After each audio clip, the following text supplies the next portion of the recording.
Hello, this is Catherine Tar, also Cat's Crafty Crochet Corner on Ravelry, Etsy, Facebook, Instagram, pretty much anywhere. Spell it with all K's, except for crochet, that's with a C. This is my first stitch tutorial video, so we'll see how it goes. Let me know either way. So to start out, I'm using Cozy Cotton Blend yarn by Lion Brand. It's a number 3 weight or a DK weight yarn. I'm using a 5.5mm hook, clover hook, just because that's what I prefer to use. I pencil hold, you may see. So we will start with a slip knot. And this is how I do it.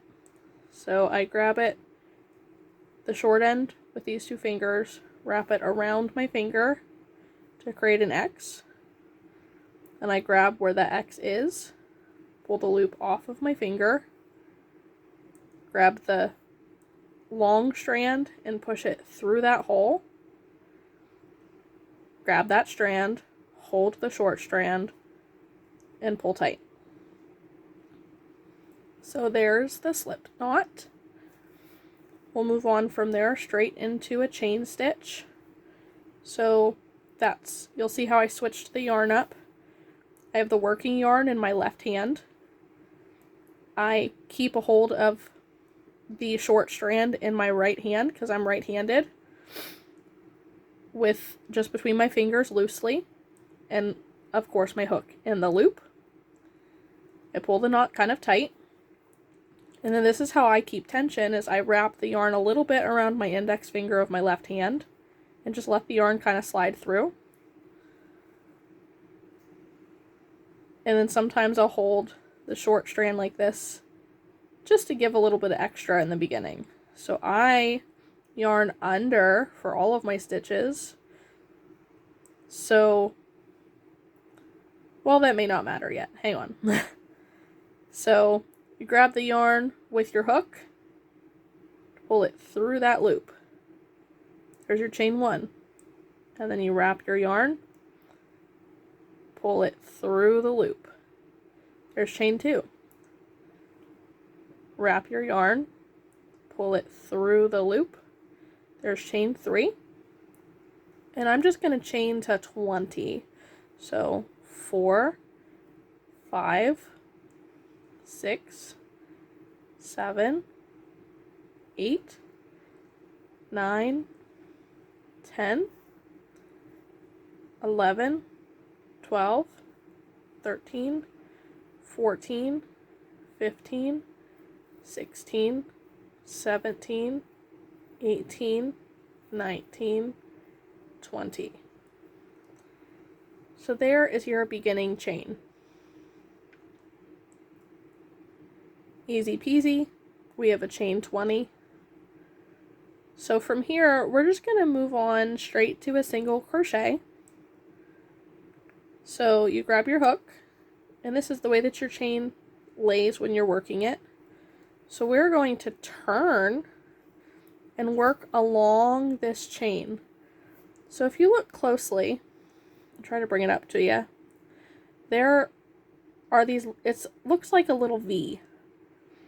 And there's a top here, and then there's a bottom here, separated by this middle strand. So when you're starting your second row for a single crochet or a single stitch, depending on where you are, you take your hook and you put it into the second chain from your hook. So this is the first one, and you're going to work into the second one, into that top loop. So you put your hook in there, then you wrap your yarn around your hook. This is where I was getting at with the yarn under. I bring my yarn under the hook and around.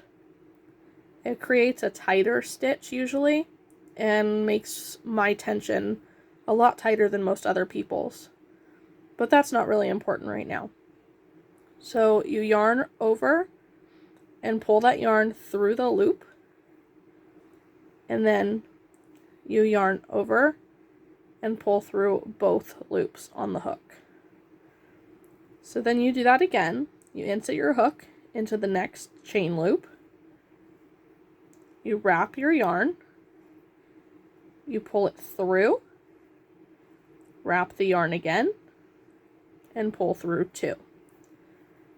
And then one more time, you're going to insert your hook into the loop, wrap your yarn, pull it through the loop, wrap your yarn, pull through 2 loops. So now I'm just going to single crochet across to the end and show you how to go to the next row.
And here we've made it to the end.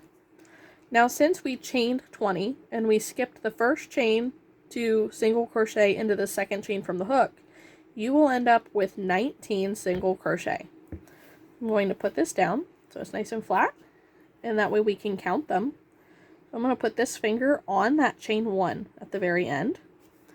So you have 1, 2, 3, 4, 5, 6, 7, 8, 9, 10, 11, 12, 13, 14, 15, 16, 17, 18, 19.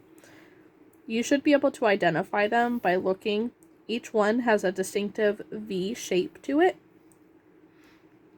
And then if you look on top of your stitches, I'll turn this a little bit, you'll also see these V stitches with 2 loops.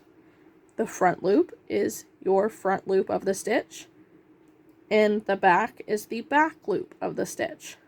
When you are working most projects, you're going to crochet through both loops on top of your stitch, but in other patterns, you may only work through the front or the back loop at any given time, but only do that when the pattern tells you to crochet through one or the other. So moving on, to go to the next row, you're at the end. You're going to wrap your yarn around the hook and pull it through that loop to create a chain. With single crochet, you only chain 1 when you're turning your rows. So then, like I said, you're going to turn. So now, instead of working across this way, we have to turn our work so that we're working across this way. So if you look at the back side of the stitch, it almost looks like the mathematical pi sign with the bar on top and almost like an upside down V coming out from underneath it. I'll set it down here so that maybe we can see it a little better. Right here, there's the bar across on top, and then there's 1, 2 lines coming out from underneath it. That's 1 single crochet stitch from the back side. So now that we have chained 1 and turned, with a single crochet you work directly in the next, like, it's basically the same stitch that the chain comes out of. So it's right here, it's the closest to you. You're going to insert your hook, wrap your yarn, pull through, wrap it, pull through 2. Insert into the next space, so right here, wrap your yarn, pull through, wrap your yarn, pull through 2. All right, insert into the next space.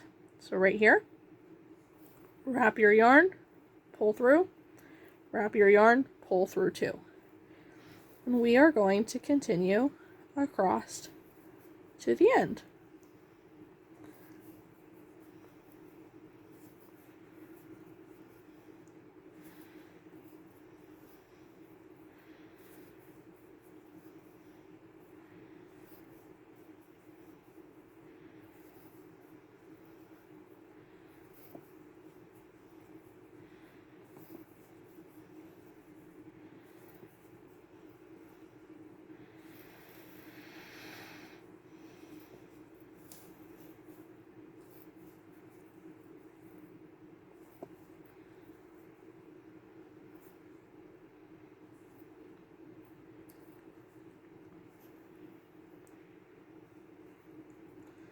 So as you're working your way across and you get to the very end, you'll see sometimes towards the end it's hard to get that very, very last stitch. So you work into the last stitch that you think that you have, and then always recount your rows if you have any doubt at all. It's better to count your stitches every single time than not have enough or have too many, and then it'll mess up your pattern throughout. So let's count our stitches one more time. I'm going to set this down. So we have 1, 2, 3, 4, 5, 6, 7, 8, 9, 10, 11, 12, 13, 14, 15, 16, 17, 18, 19 stitches, which is exactly what we're supposed to have. So that concludes our tutorial for the slip knot, chain stitch, and single crochet. You can continue doing rows just like this for as long as you feel like and create dish scrubbies, a scarf. You can make it to a certain length and then fold it in half, and then just simply sew the sides together, and now you've created a cup cozy or the start of a bag, or there's so many different things that you can create with basic stitches, basic shapes. So if you have any questions at all, please put them in the comments. I will link my Facebook pages, all of my social media, anywhere that you can find me down below. And, just leave a thumbs up if you like. Thanks so much. Bye.